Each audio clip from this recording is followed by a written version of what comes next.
안녕하세요. 자, 오늘은 이제 기본과정 첫 번째 시간입니다. 그래서 오늘은 이제 첫 주기 때문에 우리 교재 기본서 순서대로 제 1편이 공간정보의 구축 및 관리 등에 관한 법률이고 제 2편이 이제 부동산 등기법입니다. 그래서 전체적으로 이제 입문 과정에서 문항수라든지 출제 유형에 대해서는 간략하게 설명해 드렸으니까 뭐 기본 과정에서는 이제 그런 것 다 생략하고 바로 본 수업으로 들어가도록 할게요. 자, 먼저 제 1장 이렇게 했습니다. 1장 이렇게 했는데 1장에서는 한 가지만 보시면 돼요.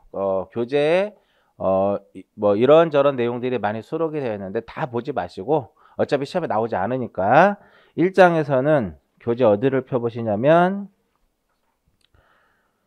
교재 쭉 넘기셔가지고 27페이지. 자, 27페이지를 보시면은 법률상의 용어의 정의가 있습니다. 1장은 요 부분만 공부하시고 바로 어느 단원으로 2단으로 넘어가시면 돼요.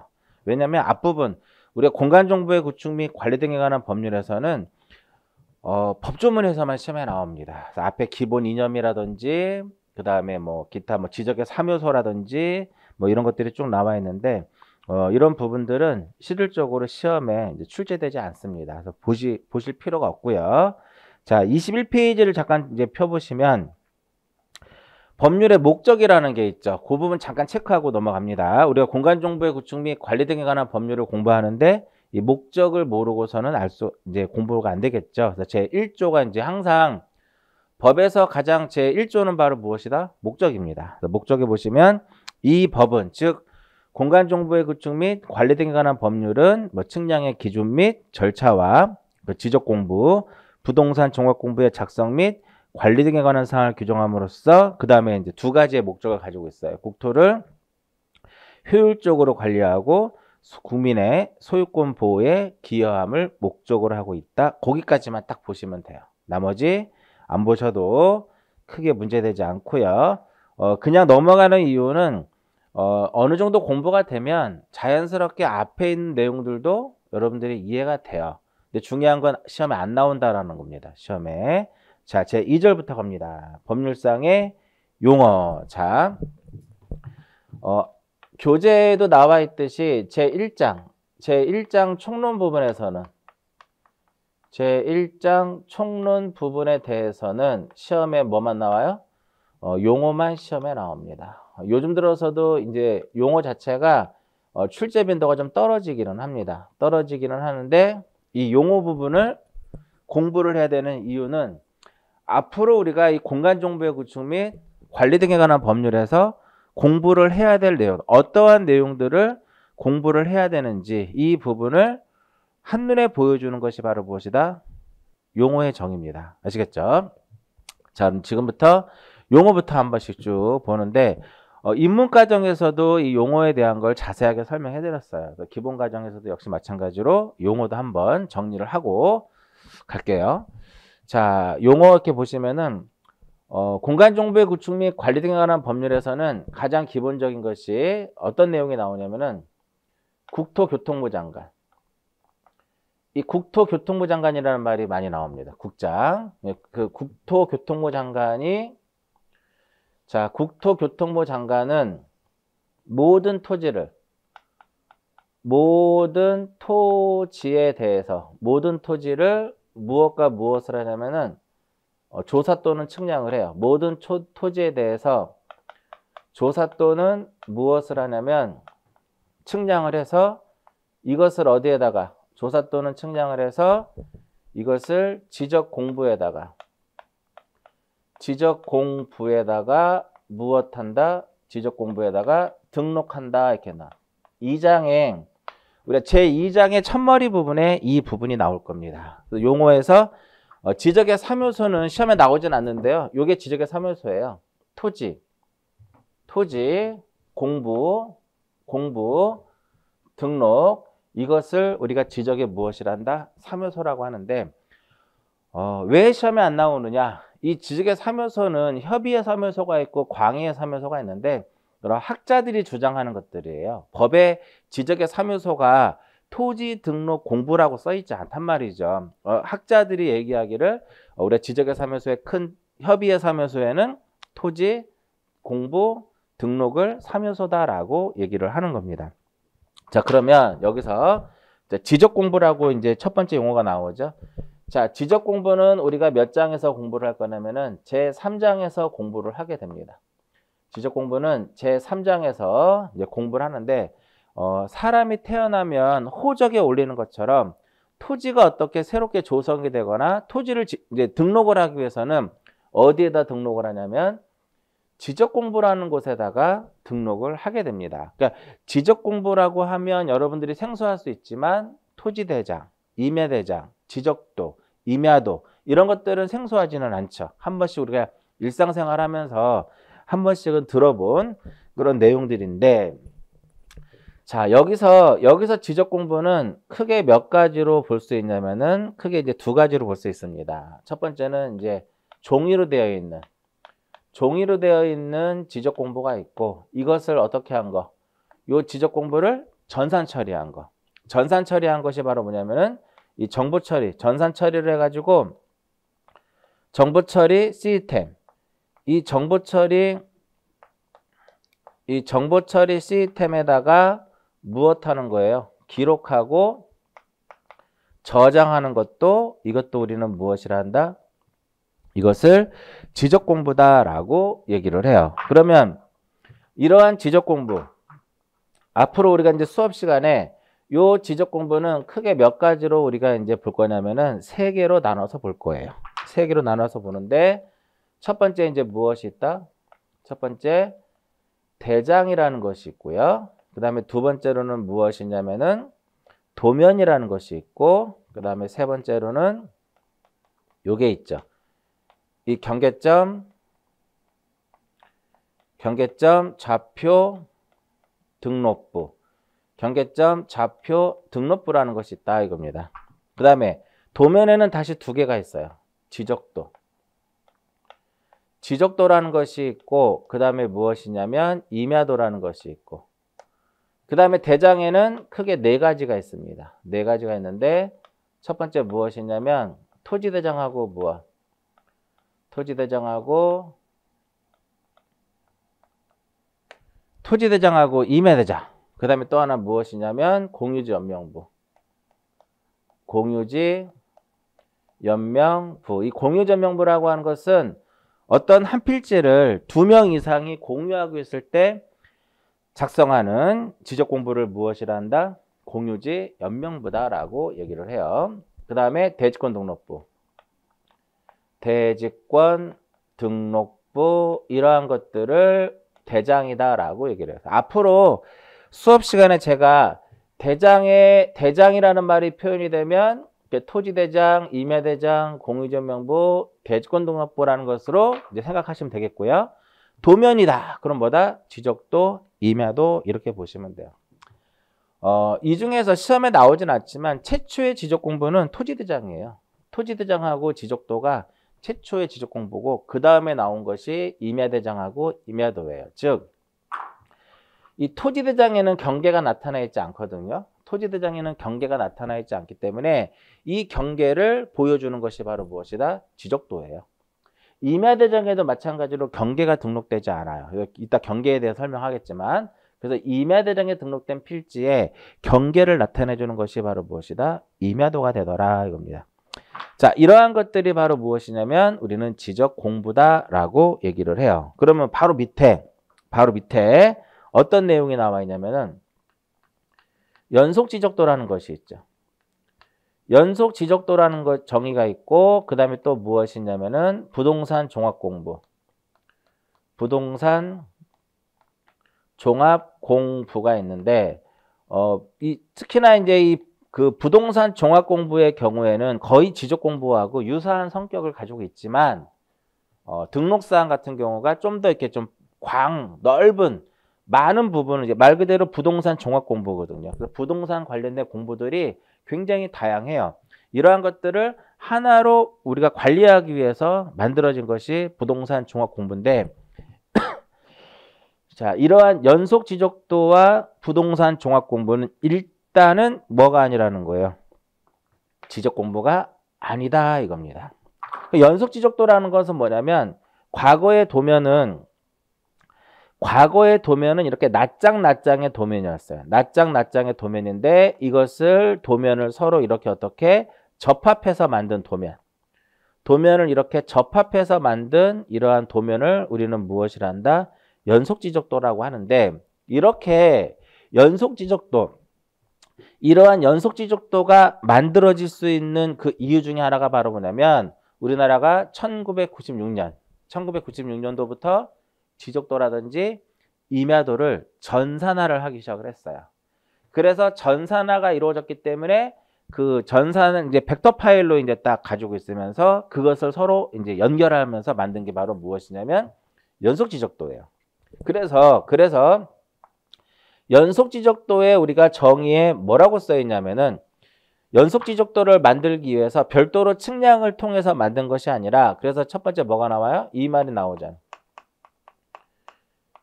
지적 측량을 실시하지 아니하고, 그죠? 요 지적 측량을 실시하지 아니하고 전산화된 지적도, 임야도 무엇을 이용을 해서 전산화된 지적도라든지 임야도의 무엇을 이용을 해서 파이를 이용을 해가지고 경계점, 이 경계점을 서로 무엇해서 연결해서 만든 이 도면을 우리는 무엇이라 한다? 연속 지적도다라고 얘기를 합니다. 그렇기 때문에 이 연속 지적도는 결과적으로는 지적 측량에는 활용을 할 수가 있다 없다? 지적 측량에는 활용할 수가 없습니다. 왜 활용을 할 수가 없냐면 우리가 도면을 전산화하는 과정에서 어떤 오차들이 발생을 해요. 그렇기 때문에 이러한 전산화된 도면 자체가 정밀도가 좀 떨어집니다.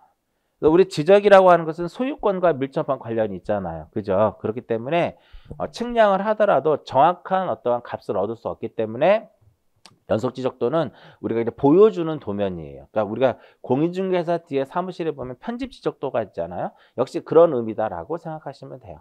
핵심은 역시 지적 측량에는 활용할 수 없다라는 것, 요거 잘 기억하시고. 그 다음에 부동산 종합 공부라고 하는 것은 나중에 이제 이쪽 지적 공부 쪽에서도 이 부동산 종합 공부가 이제 나오는데 이 부동산 종합 공부에는 아까도 말씀드렸듯이 부동산과 관련된 어떠한 다양한 정보를 수록한 것이 바로 뭐냐면 부동산 종합 공부예요. 그래서 부동산 종합 공부에는 교재에 파란 글씨로 토지 표시와 소유자, 건물의 표시와 소유자, 토지의 이용 및 규제에 관한 사항, 부동산 가격에 관한 등이라고 써 있죠. 거기에서 이제 그건 책에 써 있으니까 일단 이렇게 말로 설명하고 등이라고 써 있는데 이 등이 바로 어떤 것을 의미하는 거냐면은 이것이 부동산 무엇이다? 이 부동산 권리에 관한 사항이에요. 부동산 권리에 관한 사항 이렇게 기억을 하시면 돼요. 그래서 부동산 종합 공부에서는 어떤 내용들이 많이 나오냐면은 등록사항을 묻는 문제. 그 부동산 종합 공부의 그 정의 자체가 바로 무엇이다? 등록사항을 의미하는 거거든요. 굉장히 출제 빈도가 높다라는 거. 자, 이러한 연속 지적도와 부동산 종합 공부는 무엇이 아니다? 지적 공부가 아니다라는 거. 이거 외에도 결번대장이라는 것이 있어요. 이 결번대장이라는 거하고 그 다음에 지번 색임표라든지 그 다음에 시험에 나올 수 있는 거 일람도 이런 것은 이제 지적 공부의 어떤 보조적인 역할을 이제 하는 것이기 때문에 이러한 결번대장, 지번 색임표, 일람도도 역시 뭐가 아니다? 지적 공부가 아니다. 일단 이렇게 기억하시고요. 추후에 지번이라든지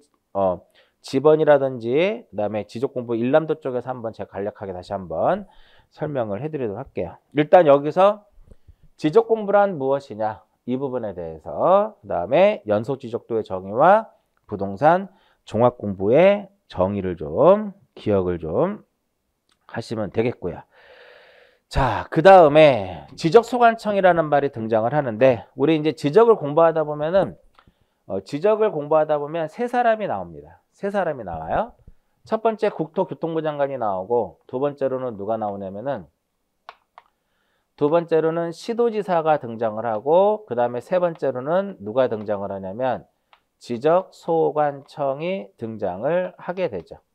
여기서 가장 주된 등장인물은 누가 되는 거냐면 지적소관청입니다. 교재에 보시면 지적소관청의 의의가 나오죠. 이 지적소관청이라고 하는 것은 이 사람을 지적소관청이라고 그래요.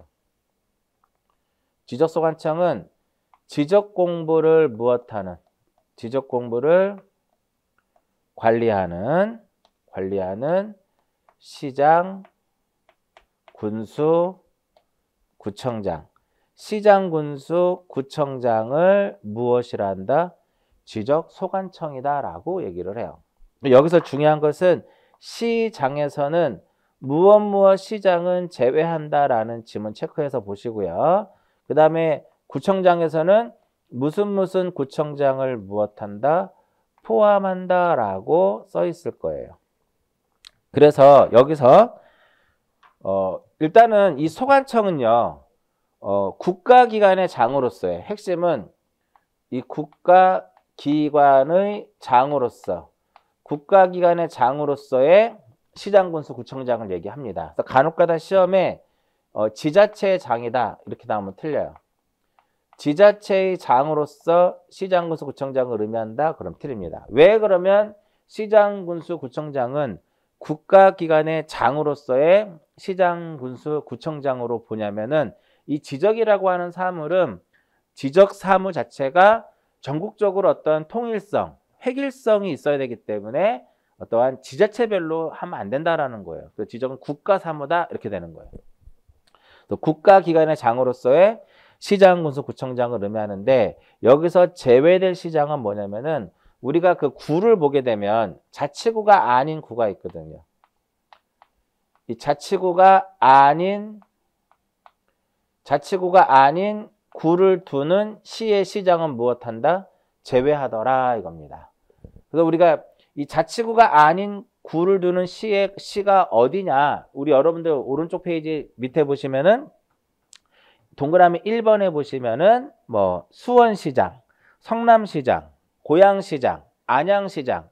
경기도에 보면 시들이 존재하죠. 수원시도 있고 안양시도 있고 고양시도 있는데 각각의 구를 두고 있습니다. 구를 두고 있는데 그러한 구는 자치구가 아니에요. 그렇기 때문에 자치구가 아닌 구를 두는 시의 시장은 소관청으로 보지 않기 때문에 수원시장이라든지 성남시장, 용인시장 뭐가 아니다? 소관청이 아니다 이겁니다. 그러면 거기에 해당되는 무슨 구청장, 꼬릿말에 구청장이라고 표현이 되어 있으면 이유 불문하고 무엇이 된다? 지적 소관청이다 이렇게 보시면 돼요. 그래서 만안구청장, 팔달구청장, 영통구청장 이해하셨죠? 그래서 여기서 시장에서는 제외하는 것과 구청장에서는 이 포함이라는 것만 잘 기억하시면 돼요. 자, 그 다음에 이제 시도지사를 보면 이제 교재 요 정의 잘 기억하시고요. 그러니까 여기서는 소관청에 대한 정의가 나오면은 요 제외와 포함이 바뀌어서 나오는지 확인하시고요. 아시겠죠? 국가기관의 장이라고 법에는 표현되어 있지 않지만 지자체의 장이라고 나오면 틀린다. 요것만 딱 체크해서 문제를 푸시면 됩니다. 그 다음 시도지사. 자, 공간정보의 구축 및 관리 등에 관한 법률에서 시도지사는 주로 승인권자로서 등장을 합니다. 주로 무엇으로서? 이 승인권자로서 등장을 하게 됩니다. 승인권자로서 등장을 하는데 그래서 일단은 여러분들 아직 뭐 문제를 풀 그런 시기는 아니지만 문제를 딱 푸는 과정에서 시도지사가 등장을 하게 되면 일단 의심을 하는 겁니다. 대부분 틀린 질문이거든요. 승인이라는 말이 나오면 이제 시도지사가 승인이라는 말이 없으면 거의 틀린 질문이에요. 승인이라고 나와도 틀린 것도 많거든요. 그죠? 그래서 시도지사가 이제 승인하는데 시도지사는 주로 승인권자로서 등장하는데 여러분들 시험 범위 내에서는 한 3개 정도밖에 안 돼요. 예를 들어서 지번을 무엇하고자 할 때, 지번을 변경하고자 할 때는 시도지사의 무엇을 얻어라? 승인을 얻어야 돼. 지번 변경할 때. 그 다음에 축척을 변경하고자 할 때. 이 축척을 변경하고자 할 때 무엇을 얻는다? 시도지사의 승인을 얻고요. 그 다음에 세 번째로 지적 공부를 무엇하고자 할 때, 지적 공부를 시군구 청사 밖으로 반출하고자 할 때, 보통 이 3가지 정도가 여러분들 시험 범위에서 나오는 시도지사의 무엇이다? 이제 승인 사항이에요. 그래서 요런 부분을 뺀 나머지는 시도지사가 마지막에 지적 측량 쪽에서 간단하게 등장을 하고요. 지적 측량, 어떠한 지문에서 지적 측량 쪽이 아니더라, 지적 측량 부분이 아니고 시도지사가 등장을 하게 되는데 이 3개를 뺀 나머지에서는 거의 등장을 하지 않거든요. 거의 대부분 등장인물은 누구다? 등장인물은 지적소관청입니다. 그래서 앞으로 공간정보의 구축 및 관리 등에 관한 법률에서 시도지사가 나온다라고 얘기를 하게 되면 승인권자로서 나오는구나. 이것만 딱 생각하시고 접근을 하시면 됩니다. 국토교통부 장관이 나오는데 첫머리에 나왔죠. 모든 토지를 지적공부에 등록할 수 있는 그 권한을 가진 사람이 누가 된다? 국토교통부 장관이 됩니다. 그래서 여기서 국장도 한 3-4번 정도 나옵니다. 공부를 하다 보면.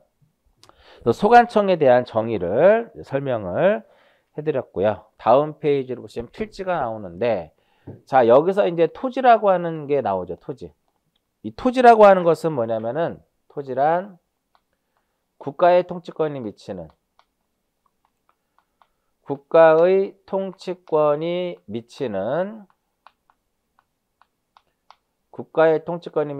그 모든 영토를 우리는 무엇이라 한다? 모든 영토를 이거를 토지다라고 얘기를 해요. 국가의 통치권이 미치는 모든 영토를 토지라고 하는데, 그러면 국가의 통치권이 미치는 모든 영토는 결과적으로 이것을 의미하는 거예요. 한반도 플러스 그 부속 도서를 의미하더라 이겁니다. 이렇게 되는 거죠. 한반도 플러스 부속 도서. 이게 바로 무엇이냐면 토지다 이겁니다. 그럼 무엇은? 바다는 토지다 아니다? 바다는 토지가 아닙니다.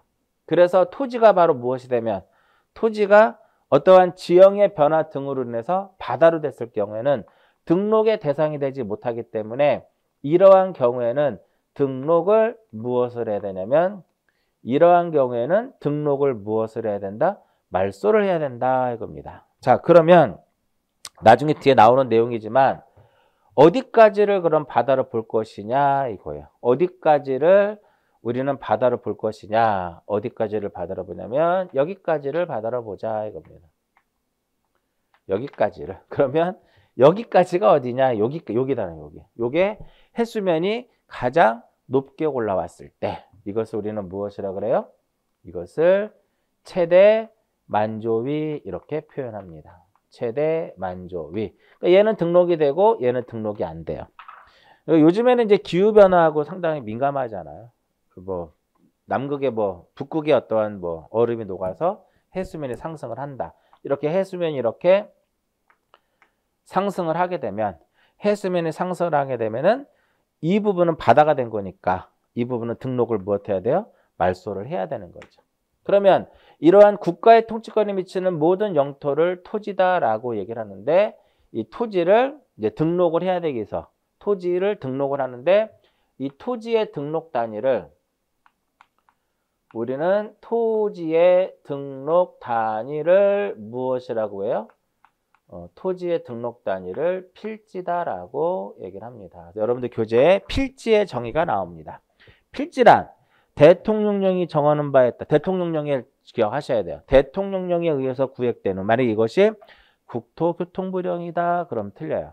시험에 어렵게 나올 때는 대통령령이라든지 국토교통부령을 바꿔서 낼 수 있다는 거죠. 대통령령이 정하는 바에 따라서 구획되는 토지의 등록 단위를 무엇이라 한다? 필지다라고 얘기를 하고, 필지라고 하는 것은 자연적으로 구획된 것이 아니라 인간이 인위적으로 지적공부에다 토지를 등록하기 위해서 인위적으로 구획된 거죠. 이해하셨나요? 그래서 2번, 그러니까 1번에 대한 내용은 정확하게 이해를 하시고 2번은 그냥 한 번씩 읽어보시는 것으로 이제 보시면 돼요. 그러면 이러한 토지를 어디에다가 이 지적공부에다가 무엇을 하냐면 등록을 합니다. 그러면 어떠한 내용을 등록을 할 것이냐. 등록사항에는 크게 몇 가지가 있냐면 3가지가 있습니다. 첫 번째 무엇이냐면 토지의 표시. 이 토지의 표시에 관한 사항을 등록을 하고요. 두 번째로는 소유자에 관한 사항을 등록하고, 세 번째로는 무엇을 등록을 한다? 기타적인 내용을 등록하는데 굉장히 중요합니다. 앞으로 지적 공간정보의 구축 및 관리 등에 관한 법률에서 지적 파트를 공부할 때는 모든 것을 어디에다가 모든 내용들을 등록사항에다가 초점을 맞춰서 공부하시면 돼요. 그럼 여러분들이 무난하게 몇 개를? 무난하게 12개를 맞출 수 있을 겁니다.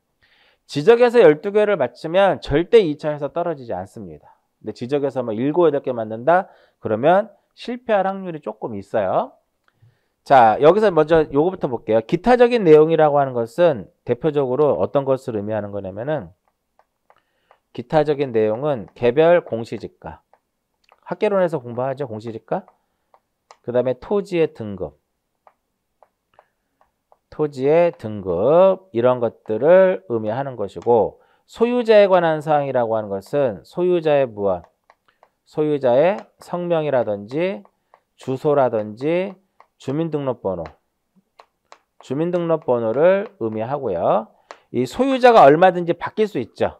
바뀔 수 있기 때문에 그 변동 원인이라든지 변동 원인, 변동 일자, 이러한 것들이 소유자에 관한 사항인데, 소대장 이렇게 기억하세요.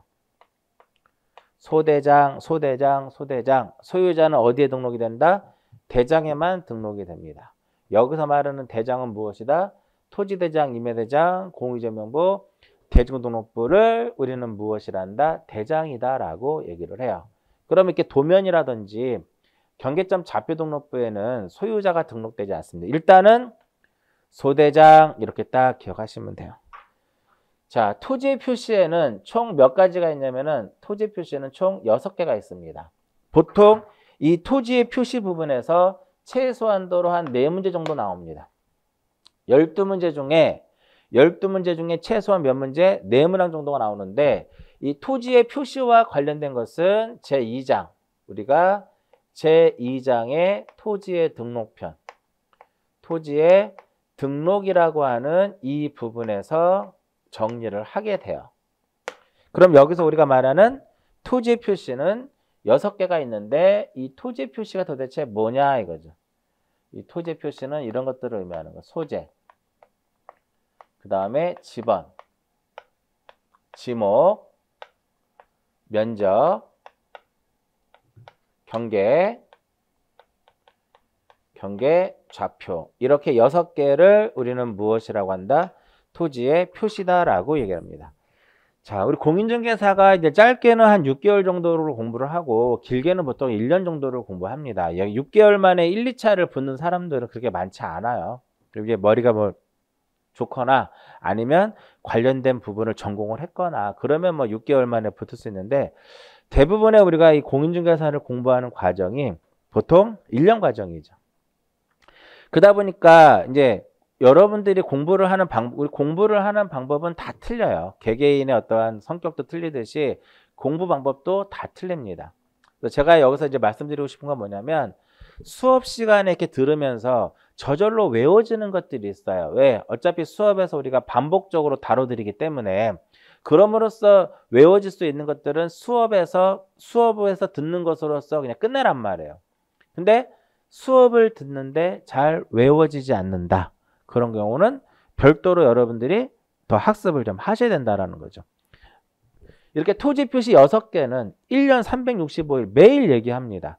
소재, 지번, 지목, 면적, 경계, 좌표 6개를 우리는 무엇이란다? 이것을 토지의 표시다라고 얘기를 합니다. 아시겠죠? 그럼 앞에 뭐 소, 지, 목, 면, 경, 좌 이런 식으로 앞자리를 따서 이렇게 두 문자로 외우는 경우도 많은데 우리 1년 공부할 거예요. 1년 공부하는데 두 문자를 따서 외우는 방법은 나쁜 방법은 아닌데 진짜 어려운 부분만 그러니까 쉽게 이해하고 그냥 저절로 해결되는 것은 굳이 두 문자를 따서 외우지 마시고 좀 어려운 부분에 대해서만 좀 두 문자를 따서 공부하는 것도 나쁘지 않을 것 같아요. 그럼 토지 표시가 아닌 것은 하게 되면 이렇게 소유자라든지 개별 공시지가라든지 등급 이런 거를 찾으시면 돼요. 자, 여기서 그럼 지번부터 볼게요. 지번. 보통 네 문제 나온다는 소리는 지번, 지목, 면적, 경계 이쪽에서 각각 한 문제씩 나온다라는 거예요. 근데 이러한 토지 표시에 대한 내용 자체가 단순하게 용어로서 네 문제가 나오는 것뿐만 아니라 다른 파트에도 지적 공부 쪽에도 토지의 이동 쪽에도 지적 측량 쪽에도 다 관련이 있기 때문에 굉장히 중요한 부분이다라고 보시면 돼요. 자, 우리는 토지의 등록 단위를 무엇이라 그래요? 토지의 등록 단위를 필지다라고 얘기합니다. 토지의 등록 단위를 필지라고 하는데 지번이라고 하는 것은 필지에 붙이는 번호. 필지에 붙이는 번호를 우리는 무엇이라 한다? 이것을 지번이다라고 얘기를 합니다. 그래서 지번이란 필지에 부여하여 지적공부에 등록한 번호를 말한다. 거기까지만. 뭐 개별성, 특정성을 표시하기 위한 거 맞지만 시험에 나올 확률은 적고 필지에 붙이는 번호라고만 생각하시면 돼요. 자, 여기서 이제 하나 핵심. 이 빨간색이 잘 안 나온다고 하는데 제가 빨간색은 가급적이면 쓰지 않을게요. 이렇게 그냥 동그라미 정도 표시만 할게요. 자, 우리나라는 지적 공부를 편성할 때 물적 편성주의라는 즉 부동산을 중심으로 해서 지적 공부를 편성하고 있습니다. 따라서 이렇게 부동산을 중심으로 해서 지적 공부를 편성하는 것은 지번이 굉장히 중요한 역할을 하는 거예요. 그래서 소재와 지번은 모든 지적 공부에 등록이 되도록 되어 있어요.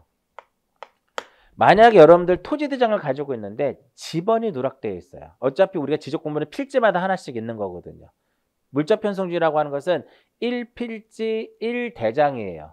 그래서 어떠한 토지대장이 지금 내 손에 가지고 있는데 지번이 없다. 그러면 이 필지가 대한민국의 어느 위치에 필지인지 알 수가 없잖아요. 마찬가지로 소재가 누락되어 있고 지번만 10이라고 써 있어. 대한민국의 지번이 10인 것이 한 필지만 있는 게 아니잖아요. 수천 필지가 있단 말이죠. 그래서 소재와 지번은 반드시 모든 지적 공부에 다 등록이 돼야 된다. 자, 여기서 번호라는 것을 가지고 볼게요. 자, 지번은 필지에 붙이는 번호라고 했죠. 그래서 번호에서 하나 따보자고요. 그래서 지번이라고 하는 것은 이제 나중에 다시 나와요. 아라비아 숫자로 표기하도록 돼 있어요. 아라비아 숫자로 무엇한다? 표기한다. 번호니까. 즉 이렇게 1, 2, 3 이러한 형태로서 지번을 우리가 표기하도록 되어 있다.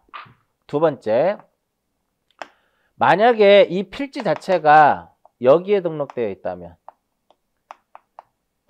임야대장하고 어디에 등록되어 있다면 임야대장하고 임야도에 등록이 되어 있으면 숫자 앞에 무엇을 쓴다?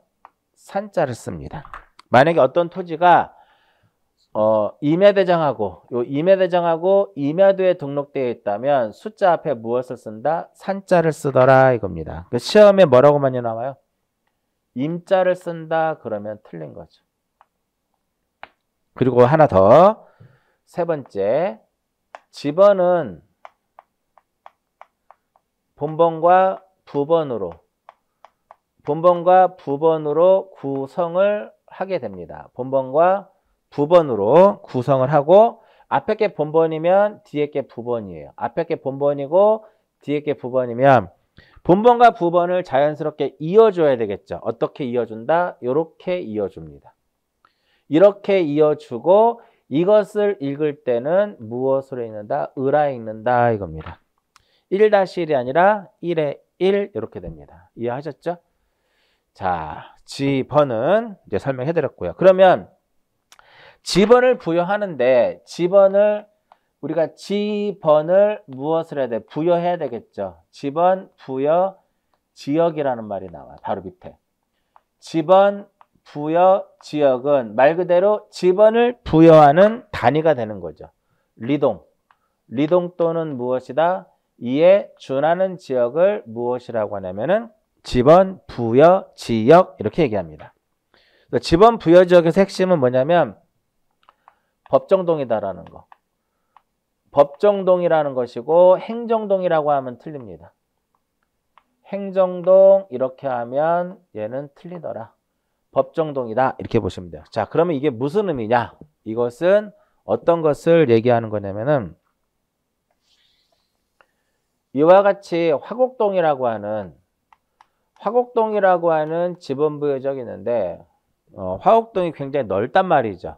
그러다 보니까 행정의 편의상 이렇게 나눠놨단 말이에요. 화곡 1동, 화곡 2동, 뭐 화곡 3동, 뭐 화곡 4동, 뭐 이런 식으로 이렇게 나눠놨단 말이에요. 그러니까 이 화곡동이라고 하는 요 자체가 무엇이 되는 거예요? 법정동이 되는 것이고 행정동은 행정의 편의상 화곡동 자체를 이렇게 나눠놓은 거예요. 그러면 여기서 지번부여적은 법정 단위로 법정동 단위로 법정동이기 때문에 여기에 만약에 지번이 1번이 있으면 이 동에는 1번이 있을 수가 없어요. 이 전체를 대상으로 해서 지번을 부여하기 때문에. 그래서 우리가 우편물을 보낼 때 지금은 이제 도로명하고 주소로 이제 많이 하는데 우편물을 보낼 때 화곡 3동인지 화곡 4동인지 5동인지 1동인지 몰라요. 잘 헷갈려.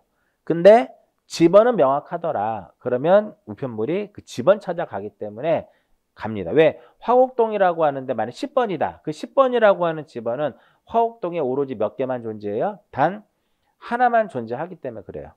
지번부여적에서 법정동 기억하시고. 자, 그 다음에 나오는 용어가 지목입니다. 자, 지목은 무엇이다? 토지의 지목이라고 하는 것은 이 토지의 주된 용도에 따라서 종류를 종류를 구분을 해가지고 이것을 지적 공부에다가 무엇한 것이다? 등록한 것을 이걸 무엇이라 한다? 지목이다 라고 얘기를 합니다. 그럼 여기서 우리나라는 용도에 따라서 지목을 설정한다라는 거죠. 용어에서 지목이 가장 많이 용도. 용도가 아니라 만약에 뭐 지형이다, 성질이다, 형상이다 이런 말이 나오면 전부 다 틀립니다. 우리나라는 지목은 그 토지의 주된 용도에 따라서 구분을 하도록 되어 있어요. 지형에 따라서 토질에 따라서가 아니라 형상이 아니라 아시겠죠? 용도에 따라서 종류를 구분하는데 몇 개로 구분하냐면 28개의 법정지목으로 구분합니다. 28개의 법정지목으로 구분해서 이것을 지적공부에다가 등록하는데 목도장 이렇게 기억하시면 돼요. 지목은 우리 목도장, 지금은 도장을 잘 사용하지 인감도장 정도만 하나만 사용을 하고 예전에는 우리 학교 다닐 때 통장 만들고 뭐하면 목도장 많이 필요했잖아요. 목도장 요거 생각하시면 돼요. 목도장. 그러면 목도장 이렇게 했는데 여기서 등록이라고 했는데 어디에 등록을 한다? 목도장에다가 등록을 하더라. 여기서 장자는 지적공부 중에 장자 들어가는 것만. 대장이 아니라 지적공부 중에 장자만 들어가는 거. 그럼 여기서 토지대장하고 어디에? 장자만 들어가는 거니까 토지대장하고 임야대장이고 도는 무엇을 의미하는 건 도면을 얘기합니다. 도면. 그러니까 여기서 도면은 당연히 무엇이다? 도면은 지적도와 무엇이 되냐면 임야도다 이겁니다. 지적도와 임야도가 되는데, 자, 지금은 용어를 제가 설명해 드리는데 앞으로 이러한 내용들이 계속 이제 등장을 하게 됩니다. 그래서 조금 제가 좀 더 부가적으로 추가적으로 쓰는 내용들이 있는데, 이런 내용들이 좀 어렵다 싶으면 패스. 그냥 뭐만 정의만 딱 끊고 갑니다. 근데 나는 추가적으로 설명한 내용들을 받아들일 수 있다면 그럼 받아들이면 되는 거예요. 근데 나는 좀 부담스럽다. 그럼 어디까지만 용어까지만 딱 하시면 돼요. 자, 그럼 몇 개 더 써볼게요. 토지대장하고 임야대장하고 지적도 임야도에만 지목이 등록이 됩니다. 목도장. 그럼 어디에는 등록이 안 돼요? 어디에는 등록이 안 돼? 목도장에만 등록이 되니까 공유전명부, 대지권등록부, 경계점 좌표등록부 여기에는 등록이 안 되는데, 지목을 토지대장하고 임야대장에 등록을 할 때는요, 전산 처리 때문에 코드 번호라는 게 있어요. 코드 번호와 함께 정식 명칭, 코드 번호와 함께 정식 명칭으로 등록을 하고, 지목을 도면에다 등록을 할 때, 도면이 요게 도면이거든요. 빨간색으로 그린 이유가 이 도면은 도각선은 이렇게 빨간색으로 그리거든요. 이렇게 쓰면 10일에 장 이런 식으로, 뭐 10에 공 이런 식으로 등록을 합니다. 즉 지적도하고 임야도의 지목을 등록할 때는 두문자 또는 무엇으로 차문자로 등록을 하도록 되어 있어요. 자, 법정 지목이 총 몇 개? 법정 지목이 총 28개. 28개 중에 24개는 무엇으로 넣는다? 두문자로 표기를 하고 4개에 대해서는 무엇으로 표기한다? 차문자로 표기합니다. 나중에 지목에서 다시 한번 나와요. 그 4개가 바로 뭐냐면은 차장 1,000원입니다. 차장 1,000원 이렇게 기억하시면 돼요. 차장 1,000원. 우리 차 탈 때 차장한테 1,000원, 차비 1,000원 준다라고 생각하시면 돼요. 여기서 차는 뭐냐면 주차장을 의미하는 것이고, 장은 공장 용지가 되는 것이고, 천은 하천이 되고, 원은 무엇이 된다? 유원지 이렇게 되는 거예요. 이렇게. 차장. 일단은 뭐만 기억하시면 돼요?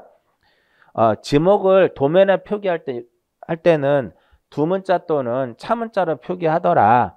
24개는 두문자로, 나머지 4개는 무엇으로? 차문자로. 차장 1,000원. 여기서 장은 공장 용지예요. 여기서 공은 공원을 얘기하는 겁니다. 두문자 또는 무엇으로? 차문자로 이렇게 표기합니다. 자, 지목이라고 하는 것은 이렇게 토지의 주된 용도에 따라서 종류를 28개로 구분을 해서 목도장에 등록한다. 이렇게 기억하시면 되고요. 면적. 자, 면적이라고 하는 것은 토지의 등록 단위를 우리가 필지라고 하죠. 토지의 등록 단위를 필지라고 하는데, 필지의 그 넓이, 필지의 넓이를 우리는 무엇이라 한다? 필지의 넓이를 무엇이라 그래요? 면적 이렇게 얘기합니다. 면적. 아시겠죠? 이때 면적은 수평면상의 넓이를 얘기하더라 이겁니다. 이게 만약에 수평면이 아니라 경사면상 이렇게 나오면 틀립니다. 지표면상 이렇게 나오면 틀려요. 즉 무슨 의미냐면은 토지가 이렇게 경사가 져 있어도 실질적으로 공부에 등록되는 것은 수평면에 투영된 이 길이가 등록이 되는 거예요. 그래서 면적이라고 하는 것은 지적 공부에 등록되는 수평면상의 무엇이다? 넓이를 면적이다라고 얘기를 하는데, 면적은 어디에만 등록이 된다? 면적은 장에만 등록됩니다. 그래서 장은 뭘까요? 요거잖아요. 토지대장하고 무엇? 임야대장을 얘기합니다. 면적은 어디에만?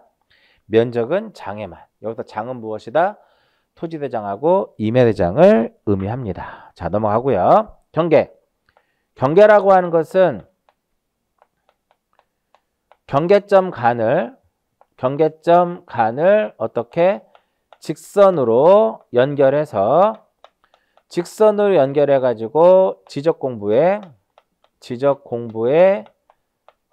등록한 그 선을 무엇이라 한다? 경계라고 얘기합니다.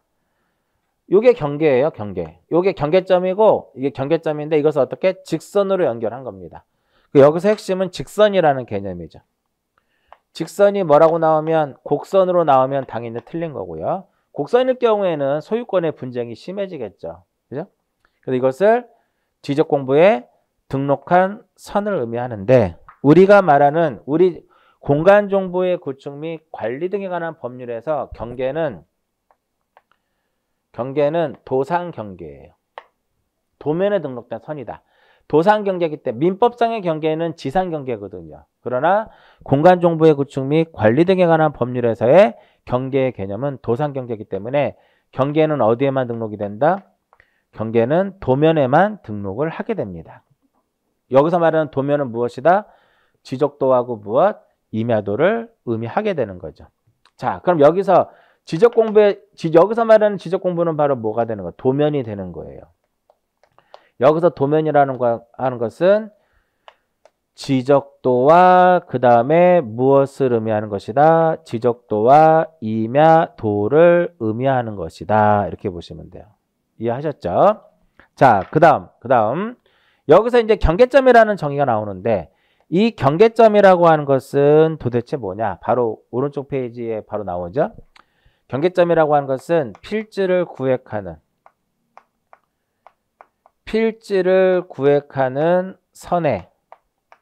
선의 굴곡점을 우리는 무엇이라고 한다? 필지를 구획하는 선의 굴곡점을 무엇이라 그래요? 이것을 경계점이다 라고 얘기를 하는데 이렇게 필지를 구획하는 선의 굴곡점으로서 지적도라든지 임야도에서 도해의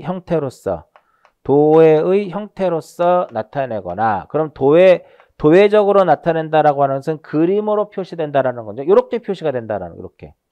이러한 경계점들을 이렇게 도회적으로 표시할 수도 있고요. 또 하나 경계점 좌표 등록부상에서 어떤 형태로서 좌표의 형태로서 나타내는 것을 무엇이라 한다? 경계점 이렇게 얘기합니다. 즉 좌표 형태로서 나타낸다라고 하는 것은 자 보세요. 필지를 구획하는 선이 쭉 가다가 굴곡되죠. 꼭지점이죠. 굴곡점. 요걸 무엇이라 그래요? 굴곡되는 이 점을 경계점이다 라고 얘기를 합니다. 가다가 또 꺾이죠. 이게 경계점. 이것도 경계점인데 이것을 x와 무엇으로서 y로서 좌표로서 나타낼 수 있더라 이겁니다. 즉 이게 축으로 따지면 이쪽을 x축으로 보고 이쪽이 무슨 축이에요? 측량에서는 이게 x축이고 이게 y축이에요. 이렇게 여기가 만약에 10이고 여기가 만약에 5다. 그럼 요 점의 좌표는 얼마? 10,5 이런 식으로 경계점을 무엇으로서?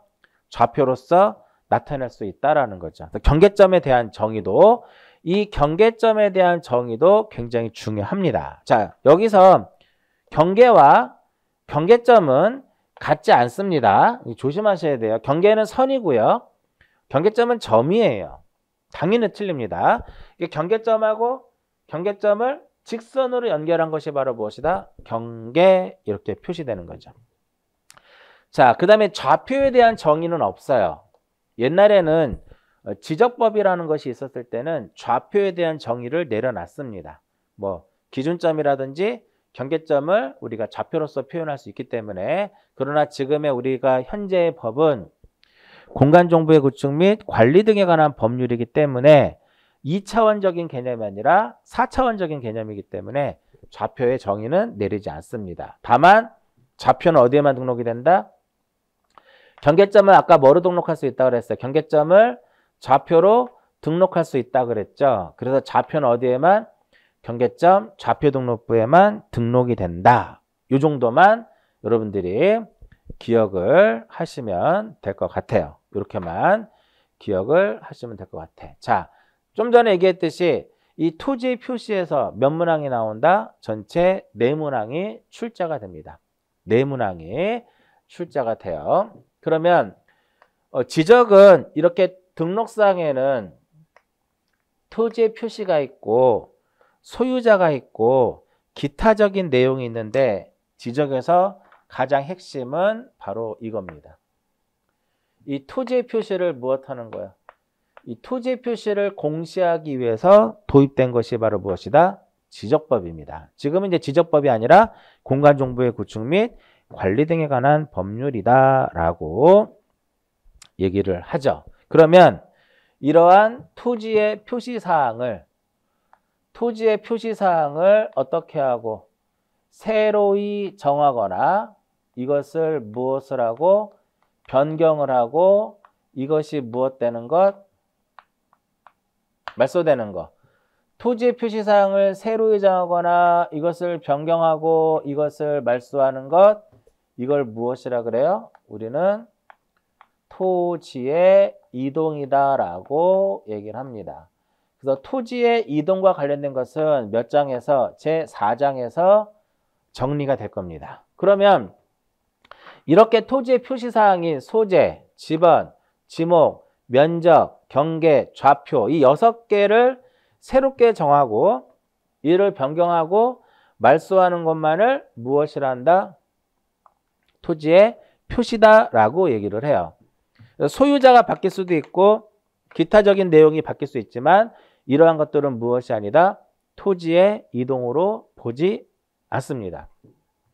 그러면 그래서 토지이동에 해당하는 것과 해당하지 않는 것을 구별할 수 있어야 돼요. 이렇게 토지가 무엇이 되면 토지가 이동이 되면 조사 또는 무엇을 해라? 조사 또는 측량을 하게 됩니다. 자, 토지가 이동이 되면 조사 또는 무엇을 해요? 측량을 하게 됩니다. 그래서 이렇게 해서 이렇게 나눠지는 거. 조사 또는 측량을 하는데 측량의 대표적인 것이 어떤 게 있냐면은 신규 등록이라는 것이 있어요. 신규 등록이라는 것이 있다. 지금 용어하고 있는 거예요. 이거 4장에서 공부한다고 말씀드렸죠. 그러니까 4장을 가게 되면 이 토지의 이동과 관련돼 가지고 아주 자세하게 정리가 돼요. 그러니까 지금은 용어 정리로서 이해를 하시면 될 것 같습니다. 그 신규 등록이라고 하는 것은 뭐냐면 사람이 이제 태어나게 되면 호적에 올리잖아요. 마찬가지로 토지를 새롭게 조성한다라든지 기존에 등록이 되어 있지 않는 그러한 토지를 새롭게 지적공부에 등록하는 것이 바로 무엇이다? 신규 등록이에요. 신규 등록은 새로이 조성된 토지, 새로이 조성된 토지라든지 두 번째 등록이 누락된 토지를 이것을 어디에다가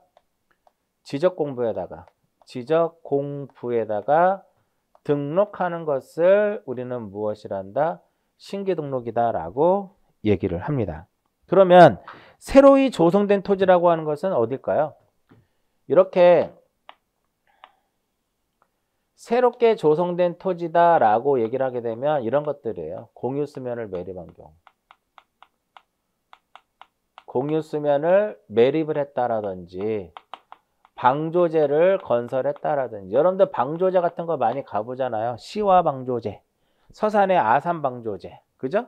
매립지, 새만금 매립지, 송도 매립지 이러한 것들을 매립을 하게 되면 새롭게 토지가 만들어진 거니까 우리나라는 여기 보면 모든 토지를 공부에 등록하도록 되어 있어요. 그렇기 때문에 뭐 직권등록주의다 뭐 이렇게 얘기를 하는데 새롭게 조성된 토지를 지적공부에 등록을 하고요. 뭐 때로는 우리가 외딴 섬들, 사람이 살지 않는 무인도, 그런 그 섬 같은 경우는 등록이 되어 있지 않은 경우도 있거든요.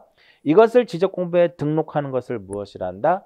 신규 등록이다라고 얘기를 합니다. 그러면 왜 신규 등록을 할 때는 측량을 해야 되느냐? 등록할 때 뭐를 결정을 해야 돼? 일반적으로 여기서 보시면 일반적으로 이렇게 면적과 경계와 좌표를 정하려면 기본적으로 뭐가 필요하다? 측량이라는 것이 필요하다 이겁니다. 그러니까 새롭게 공보상에 등록을 해야 되기 때문에 경계와 좌표와 면적을 정해야 되니까 신규 등록 당시에 측량이 필요한 것이고, 두 번째 등록 전환. 이 등록 전환이라고 하는 것은 우리가 이사 가는 거 생각하시면 돼요. 이 전세 살다가 집을 사서 이사 간다. 집이 있는 상태에서 망해서 전세로 가는 것은 등록 전환이라고 보지 마시고요. 그러니까 그 이유가 뭐냐면은 임야대장하고 임야도는 서로 묶인다 그랬죠. 임야대장하고 임야도에 등록된 토지를 어디에다가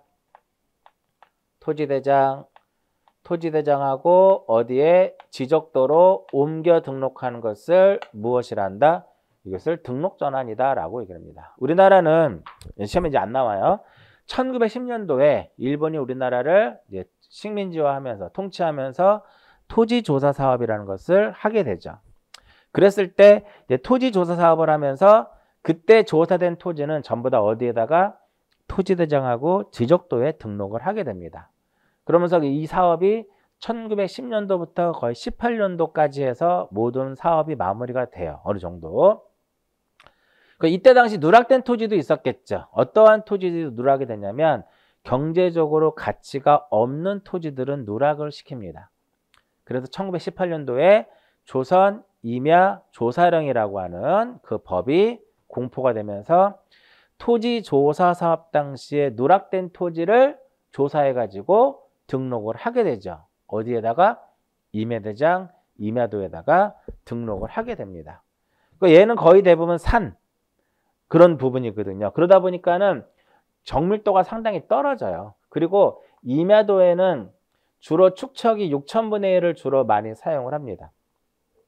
근데 토지조사 사업 당시에 가장 많은 지적도의 축척은 1200분의 1이에요. 그러면 등록 전환을 하는 과정에서 뭐가 바뀌어요? 등록 전환을 하는 과정에서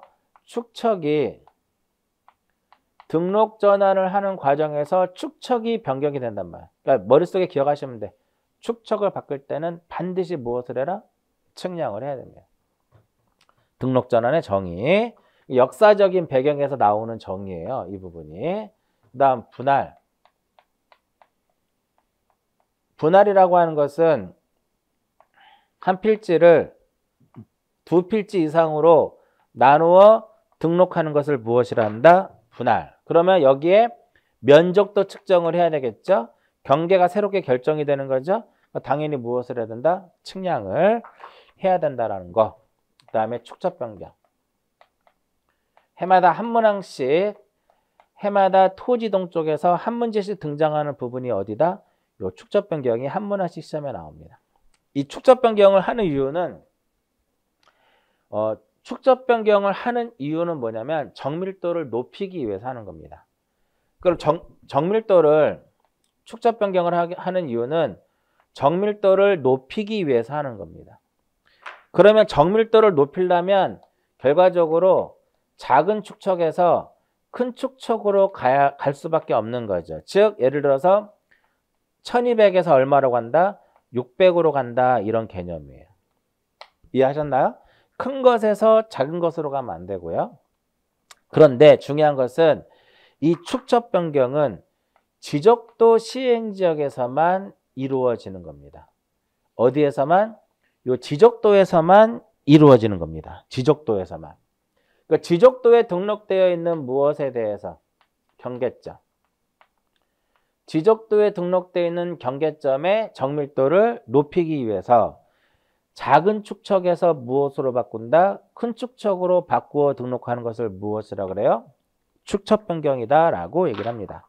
여기에 이제 지적도라고 표현이 돼야 되는데 지적도 또는 임야도 그럼 틀립니다. 지적도 또는 임야도 그러면 틀려요. 이거 체크해서 보시면 돼요. 대표적인 이거 외에도 토지 이동과 관련된 측량 부분이 여러 개가 있지만 용어에서는 여기까지만.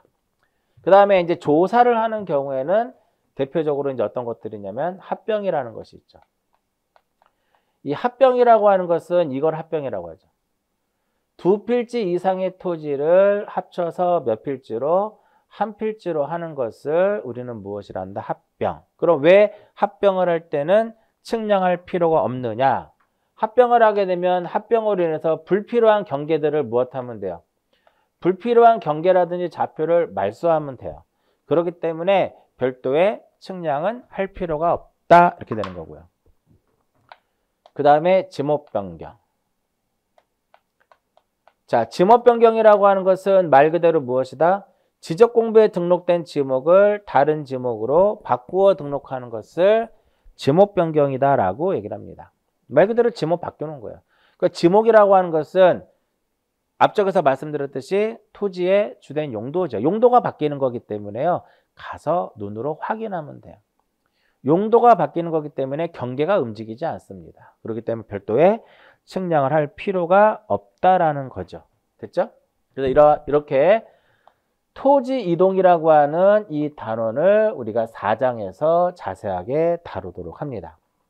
그 다음에 마지막 5장에서 다루는 것이 바로 무엇이냐면은 지적 측량이라고 하는 부분. 이 지적 측량이라고 하는 이 부분을 몇 장에서 제5장에서 자세하게 다루도록 합니다.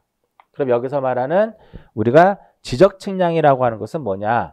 이 토지를 지적공부상에 등록하려면 측량이 필요하거든요. 그래서 지적 측량이란 토지를 어디에다가 지적공부에다가 토지를 지적공부에 등록을 하거나 경계점을 지상에다가 무엇할 복원할 목적으로 경계하고 좌표하고 경계와 좌표와 면적을 이러한 경계와 좌표와 면적을 정하기 위해서 실시하는 것을 무엇이라 한다? 지적 측량이다 라고 얘기를 합니다. 근데 여기에다가 두 개가 더 플러스가 됩니다. 우리가 도시개발 사업을 하게 되면 토지의 표시를 새롭게 정하거든요. 새롭게 확정을 해요. 그러한 측량을 무엇이라고 하냐면은 지적 확정 측량이다 라고 얘기를 합니다. 지적 확정 측량이다 라고 표현을 하고요. 지금 현재 우리가 지적에서 가장 큰 사업이 바로 뭐냐면 지적 제조사 사업이에요.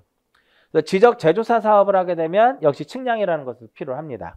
이때 실시하는 게 바로 무엇이냐면 지적 제조사 측량을 얘기합니다. 이러한 지적 확정 측량과 지적 제조사 측량을 무엇한다? 포함한다. 이것이 바로 무엇이냐면 지적 측량에 무엇이 된다? 정의 이렇게 되는 겁니다. 그래서 보면 밑에 확정 측량에 보면 이 지적 확정 측량 하게 되면 항상 뭐가 떠올라야 돼? 요거 떠올르면 돼. 도시개발 사업. 도시개발 사업이 완료됨에 따라서 토지의 표시사항을 새로이 확정하기 위해서 실시하는 측량을 우리는 무엇이라 한다? 지적 확정 측량이다 라고 얘기를 하고요. 제조사 측량은요, 꼭 지문상에 뭐가 등장해? 제조사 사업이라는 말이 등장을 해요. 그때 나오는 것이 지적 제조사 측량이다 라고 보시면 돼요. 그러면 더 알아보기에 보면 왜 제조사 사업을 하느냐? 우리나라가 제조사 사업을 하는 이유는 뭐냐면 도면 자체라든지 이런 것들을 1910년도에 만들어 놨단 말이에요. 그래서 지적공부의 등록사항하고 실제가 서로 불일치함이 많이 발생을 하고요. 또한 종이 지적을 디지털 지적으로 전환하기 위해서 실시하는 사업이 바로 무엇이다? 지적 제조사 사업이다 이겁니다. 그러니까 실제와 공부하고 불일치함을 해소하는 거니까 불부합지를 해소하는 거예요. 시험에 나오지 않으니까 그런 거 보지 마시고 그냥 제조사 측량 이것만. 제조사 측량이란 무엇이다? 제조사 사업을 하는 과정에서 측량이 필요하거든요. 이런 부분들 체크해서 보시면 될 것 같아요. 자, 여기까지가 바로 무엇이냐면 1장의 용어입니다. 제가 1장에서 용어만 보시라고 말씀을 드렸어요. 그러면 이러한 지금 우리가 하고 있는 공간정보의 구축 및 관리 등에 관한 목적은 바로 뭐냐면은 목적은 토지를 효율적으로 무엇하고 관리를 하고 소유권 보호, 소유권 보호의 이바지함을 목적으로 만들어진 것이 공간정보의 구축 및 관리 등에 관한 법률인데, 이러한 공간정보의 구축 및 관리 등에 관한 법률은 측량의 기준 절차, 그리고 측량의 기준 및 절차, 지적공부라든지 부동산 종합공부, 부동산 종합공부를 어떻게 관리할 것이냐, 이런 것들을 규정해 놓은 거거든요. 그래서 31페이지를 잠깐 보시면 1번 문제 한번 제가 볼게요. 제가 빨리 풀게요. 만약에 공간정보의 구축 및 관리 등에 관한 법률에서 규정하고 있지 않는 것을 물어보면은 대부분 이게 정답이에요.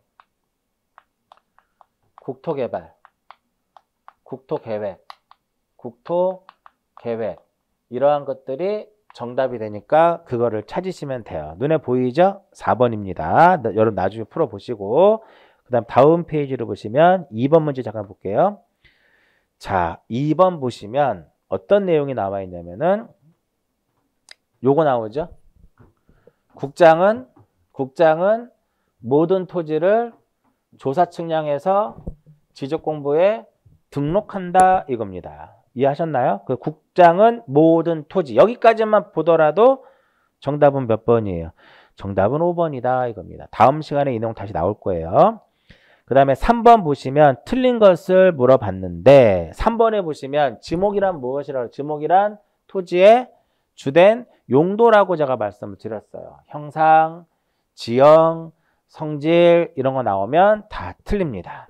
그다음 마지막 4번에 보시면 토지동이 아닌 것을 물어봤죠.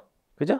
토지동이 아닌 것, 토지동이란 이렇게 토지 표시를 어떻게 하고 토지 표시를 세로에 정하고 변경하고 말소하는 것을 토지 이동이다. 토지 이동에 해당하지 않는 것을 하면 이쪽에 있는 거 찾으시면 돼요. 이해하셨죠? 그래서 5번에 소유자의 변경은 토지 이동이 아니다라는 거죠. 자, 이렇게 해서 1장을 마무리 지을게요. 자, 여러분들 1장에 절대적으로 많은 시간을 투자하시면 안 됩니다. 1장은 무엇만? 오로지 용어만 하십니다. 지금 1시간 정도 수업을 했거든요.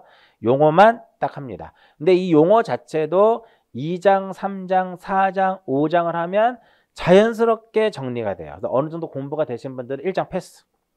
아시겠죠? 시간 줄이셔야죠. 여러분들이 학원을 다니고 인강을 듣는 이유는 공부의 양을 줄이기 위해서 하는 거예요. 그죠? 그래서 어느 정도 공부가 됐다 싶으면 1장 패스. 바로 어디부터? 2장부터 들어가는 겁니다. 잠시 쉬었다가 제2장 토지의 등록 부분을 정리를 할게요. 잠깐 쉬었다 합니다.